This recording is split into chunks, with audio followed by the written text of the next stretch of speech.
ओम नमो भगवते वासुदेवाय। जय झूलेलाल। अचो त हाणे ॿुधूं वैसाख महीने जी कथा जो अध्याय 12। इन खां पहले मां 11 अध्याय अपलोड करे चुकी आहियां। तव्हां उहे बि ज़रूरु ॿुधिजो ऐं पंहिंजे सिंधियुनि भाउरनि ऐं भेनरुनि खे ज़रूरु शेयर कजो। अचो त हाणे ॿुधूं अॻिते जी कथा, राजा कीर्तमान जी कथा। त तव्हां सभई प्रेम सां चओ श्री लक्ष्मी नारायण भॻवान जी जय, श्री कृष्ण भॻवान जी जय।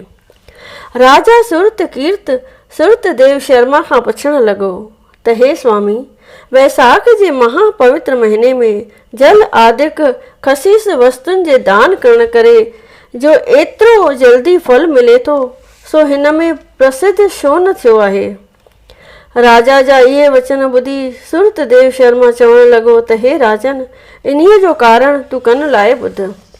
हिन संसार में 3 प्रकारनि जा माण्हू आहिनि, हिकिड़ा राजसी, ॿिया सांतिकी ऐं 3 तामसी। हिन संसार में पुट पोटा धन पदार्थ आदिक सुखनि खे चाहिनि था, पर परलोक जे सुखनि जो को बि ख़्यालु कोन था कनि। पर सांतिकी पुरुष व्रत नेम ऐं दान पुण्य करे हिन लोक जे सुखनि खे भोगनि था। इन्हीअ बाबति मां तोखे हिकिड़ी कथा थो ॿुधायां, तूं कन लाइ ॿुध। काशीपुरीअ में महाराजा इक्ष्वाक जे कुल में कीर्तमान नाले हिकिड़ो महाप्रतापी राजा थी गुज़रियो आहे। उहो हिकिड़े ॾींहुं वशिष्ठ मुनीअ जे आश्रम ॾांहुं थे वियो। रास्ते में छा ॾिसे त वशिष्ठ मुनीअ जा चेला गर्मीअ खां सतायल मुसाफ़िरनि खे पाणी पिया पीआरनि, के विञणा लोॾे हवा पिया कनि, के वाटर ॾुण वास्ते कखनि जूं झूपड़ियूं पिया ठाहिनि। इहो ॾिसी राजा उन्हनि खां पुछणु लॻो त हे भाई, तव्हां हीअ छा था करियो? हिन धर्म करण सां तव्हांखे कहिड़ो फल मिलंदो? एतिरो ॿुधी उहे चेला चवणु लॻसि त हे राजन, तूं असांजे गुरु वशिष्ठ महाराज खां वञी हिन धर्म करण जो फल पुछ। राजा मुनीअ वटि अची बिल्कुलु नम्रता सां हथ जोड़े पुछणु लॻो त हे महामुनि, रस्ते में तव्हांजा चेला हीअ जो धर्म जो कमु करे रहिया आहिनि, कृपा करे तंहिं पुण्य जो फल ॿुधायो। वशिष्ठ मुनि चवणु लॻो त हे राजन, हीअ वैसाख जो महीनो भॻवान खे ॾाढो प्यारो आहे। हिन महीने में धर्म पुण्य करण करे परमात्मा प्रसन्न थिए थो। हिन वैसाख महीने जो महात्म मां तोखे ॿुधायां थो, तूं कन लाइ ॿुध। हे राजन, हिन विष्णु भॻवान जे प्यारे वैसाख जे महीने में प्रभात जो उथी स्नान करण वारे ऐं नित्य कथा ॿुधण करे मनुष्य जन्म जे दंडनि खां आज़ादु थियनि था। तंहिं करे हे राजन, हिन महीने में अन्न जल भोजन क्षत्रियूं विञणा आदिक दान करणु घुर्जनि। वशिष्ठ मुनीअ जा इहे वचन ॿुधी राजा कीर्तमान पंहिंजे नगर में हीअ ढंढोरो फिरायो त सुभाणे खां वठी सभु को स्त्री पुरुष बालक ॿुढो सुबुह जो सवेरे उथी नंदीअ ते वैसाख जे महीने जो स्नान करे ऐं यथाशक्ति दान पुण्य करे। जेको मुंहिंजे हिन हुकुम जी पैरवी न कंदो तंहिंखे फांसीअ ते लटकाए छॾिबो।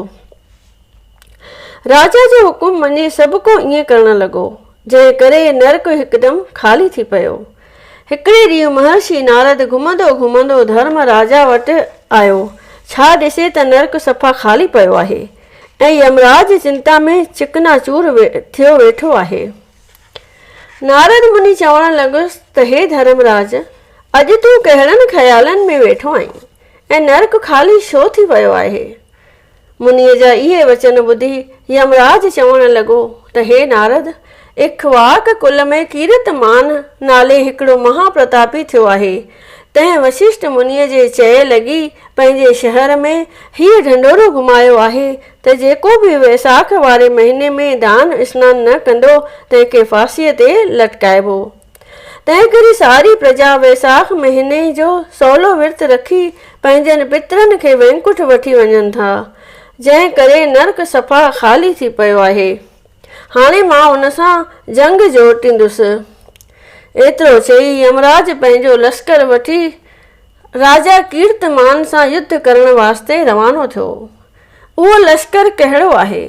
30 तप बड़ो खंग बाद बिरंग फिरंग परमेल खारस सूर जुकाम सिलह ॿियूं बि अनेक क़िस्मनि जूं बीमारियूं आहिनि।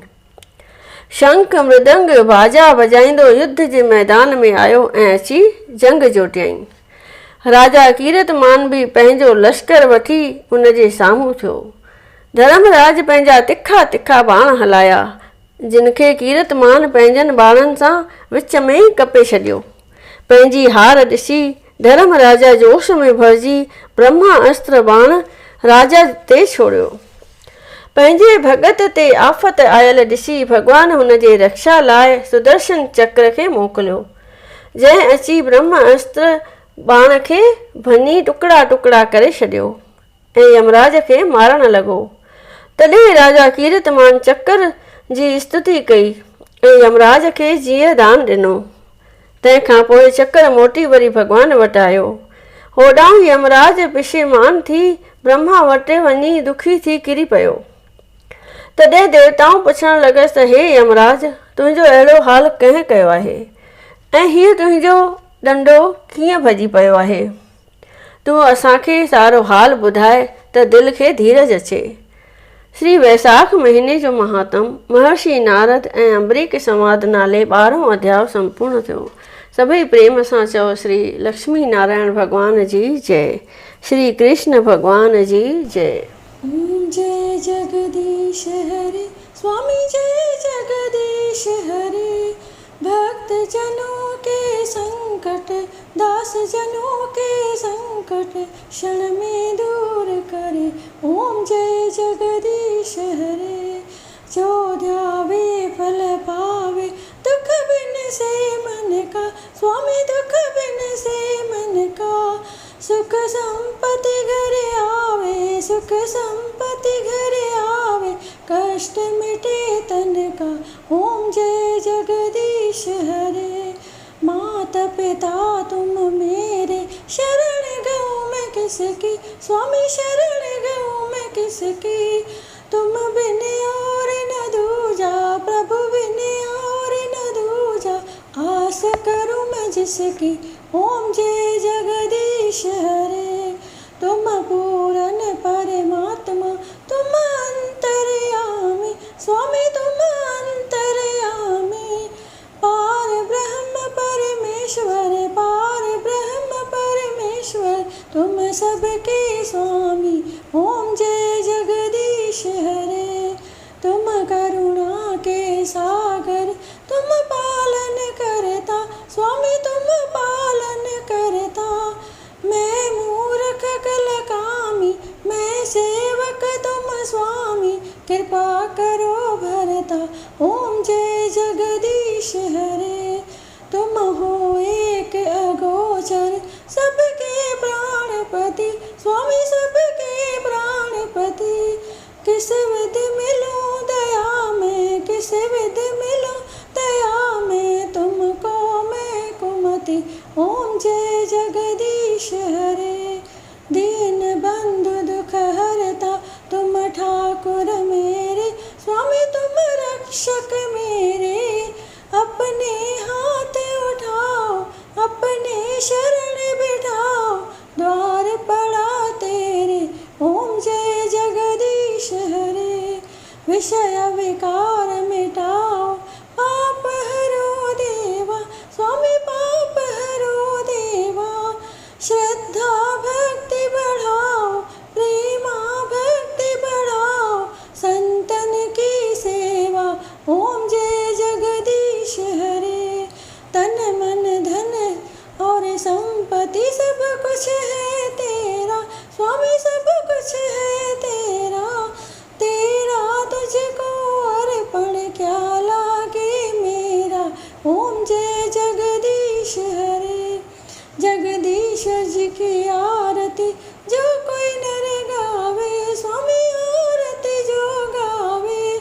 कहत शिवानंद स्वामी, कहत शिवानंद स्वामी, मन वांछित फल पावे। घर लक्ष्मी आए, सब दुख मिट जाए।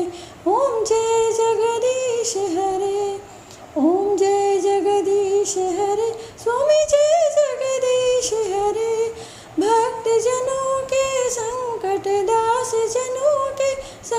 संकट क्षण में दूर करे, ओम जय जगदीश हरे। बोलिए विष्णु भगवान की जय।